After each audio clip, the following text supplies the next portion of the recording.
Everyone's got that family member that just does not care and will say whatever comes to their mind and they're unfiltered. And that's okay. But understanding, hey, this is my game plan going in to deal with this is going to help you a lot in the grand scheme. And Thanksgiving's supposed to be fun, right? I'm not out here trying to be, oh man, this is super scary, this is super stressful.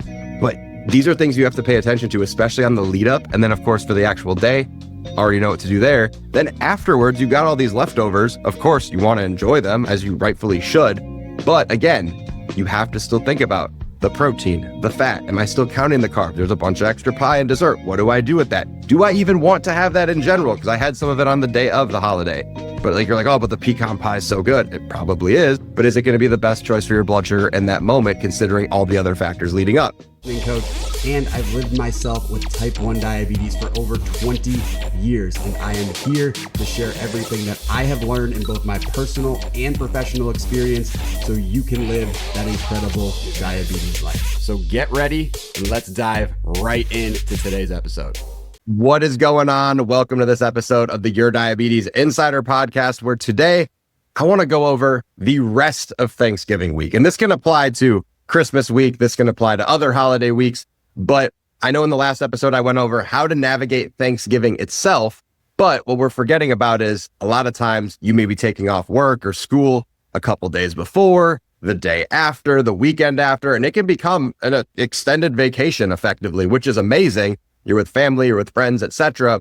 But it also can lead to a whole host of other things where blood sugar control devolves into something that you don't want to be seeing, right? Where you are in a situation where suddenly your blood sugars are bouncing up and down and up and down. Your graph resembles the Rocky Mountains because you're so out of routine and so out of your flow, because it might be a completely separate situation. So a prime way to illustrate this, imagine you live your life, you're in one state. Let's just make up that you're in, you're in Wisconsin, because I grew up there, right? Fun. So you're in Wisconsin, but your family lives in a different place. Let's say your family lives in Seattle. That's kind of far, but not that far, but you get the idea. They live far away. You want to go see them for the holiday. So now think about what you are up against. And you don't think about it normally as anything crazy, right? Okay, well, I got to take a flight and then I'm going to be there. And then we're staying in the house and we're prepping for the Thanksgiving meal and everything's great. There's all this family. But then there's the hidden part about diabetes that nobody's thinking about, right? There's I've got travel stress. I've got to prep for packing. I've got to make sure that my routine is on point. I've got to make sure I've got enough insulin. I've got to make sure that my meds are on point if I've got type 2, right? I've got to make sure that everything is still set so I can thrive, not just on Thanksgiving. Last episode, right, I went over Thanksgiving itself. This is more about what to do the rest of that week. Because think about it, right? There's so many things going on. So first thing, the travel. And in the example, right, you're going a few hours of a flight, you have to go through the whole travel sequence, which I know I've covered extensively on here, is what to do for travel to make sure you're successful, but ensuring you've got enough supplies is going to be a massive thing.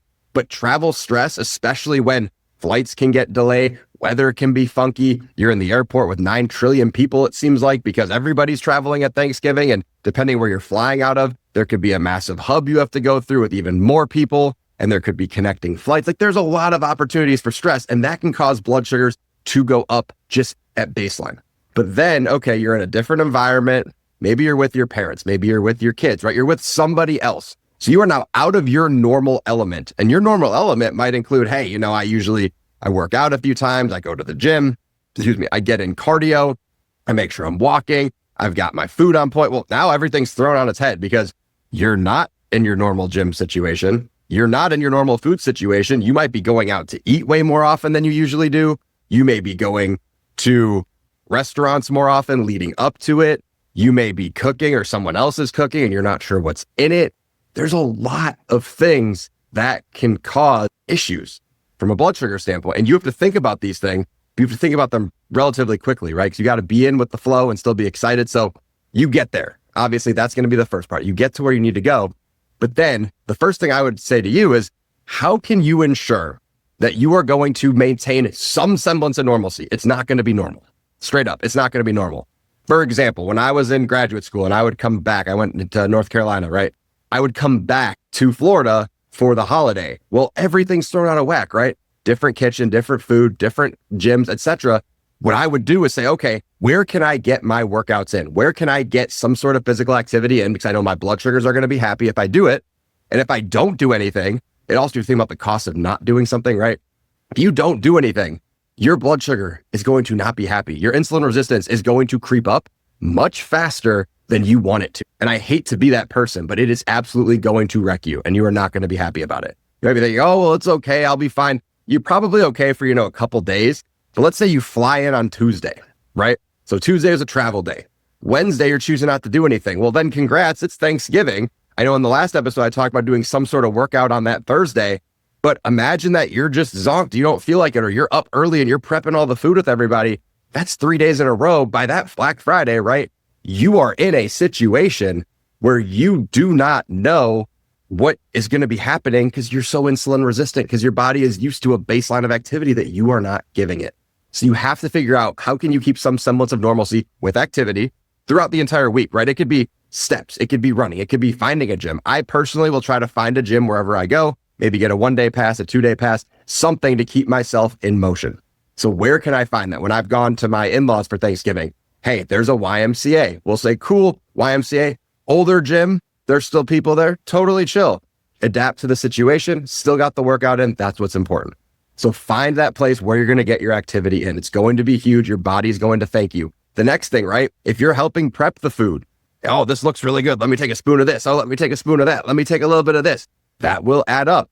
Your blood sugar could be chilling at 97 and you have a little spoon of this and hey, we're making the cranberry sauce and hey, I've got this pumpkin pie and this pumpkin mix is really good. And suddenly you're 237 and have no idea why you got there. There's a reason why you got there, because you said, I'm going to have this extra little bit of food and didn't account for it. So you have to be aware of the grazing, and there's probably going to be snacks around, right? A lot of times these gatherings, you go to someone's house, there's plates of appetizers, there's plates of snacks. There might be cheese, there might be nuts, there might be crackers. I don't know, whatever your family and friends decide to do, right? But there's plenty of finger foods that you can grab and go. And a lot of them taste really good. Like imagine you have a jar of peanut butter pretzels. They're just sitting there. Oh, that sounds good. I'll take one of those. I'll take another one. Oh, I suddenly had 7. Well, that's enough to send your blood sugar up. That's 15, 20 carbs. Your blood sugar could suddenly go up 70, 80, 90 points just from that because you didn't think about that. So the grazing, absolutely have to pay attention to it. I cannot emphasize that enough. It's so easy to do it. And then on top of that, right, then there's the fat and protein impact where you may or may not know what's the fat going to do? What's the protein going to do? What is going to happen in general? Because hours later, that grazing food with the real food combined, real food meaning dinner or lunch, right? Combined, and suddenly that fat says, hey, what's up? I'm here to say hi. And now my blood sugar is higher than I want it to be, not because I wanted it to go up, but because I wasn't paying attention to those little tidbits. And sometimes if we're saying roughly for the fat threshold, when you might see the high fat rise later on, if it's 25, 30 grams or so, depending on the person, that little grazing could push you over that threshold. And suddenly where you weren't looking at the high fat before, suddenly now you're in that zone. So you have to be aware. So first thing, activity, got to be on point, must be on point. Number 2, grazing. Whether you're cooking, whether you're chilling, you're hanging out, have to be paying attention to that as well, because that is not going to do you any favors at all. Third thing, and this one's a fun one. This is a very underrated one. Sleep. You might be staying in your parents' house, your kid's house, your in-laws' house. Your sleep may get completely jacked up too. And some people say, oh, well, it's a vacation. I'm going to sleep in and I'm going to catch up on sleep. And in theory, that sounds great. But a lot of times you're up later than you want to be. Sometimes you're up earlier than you want to be. Or Thanksgiving Day, you're up at the crack of dawn trying to cook because you're cooking for 25 people, right? There's a bunch of possibilities that can get really rough if you are not paying attention. So you have to be in the loop for that as well. You have to be able to say, hey, what is going on here? What do I need to do to keep my sleep on point? Because sleep, I always say it's the number one underrated feature of blood sugar management. And it's brutal. It is brutal. If you are sleep deprived going in, it's not going to help. And now sleep deprived, less activity, grazing, great recipe to average a 190 blood sugar for the week, or potentially worse if you're not paying attention. And then number 4, and this one I feel like goes without saying, but it has to be said, family members.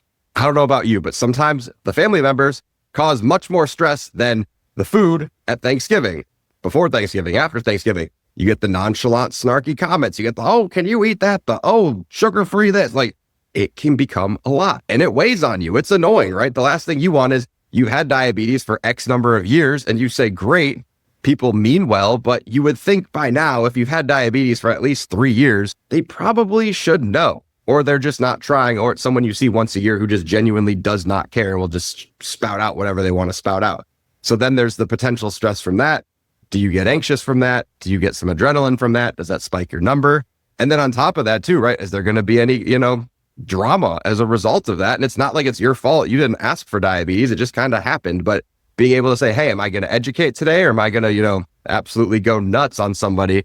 I would prefer, educate. And then if you get annoyed with it, just kind of stop and remove yourself. But again, that can weigh on people more than you realize. And it's something you have to take into account. And also if it's, your in-laws or it's your parents, that dynamic can be stressful.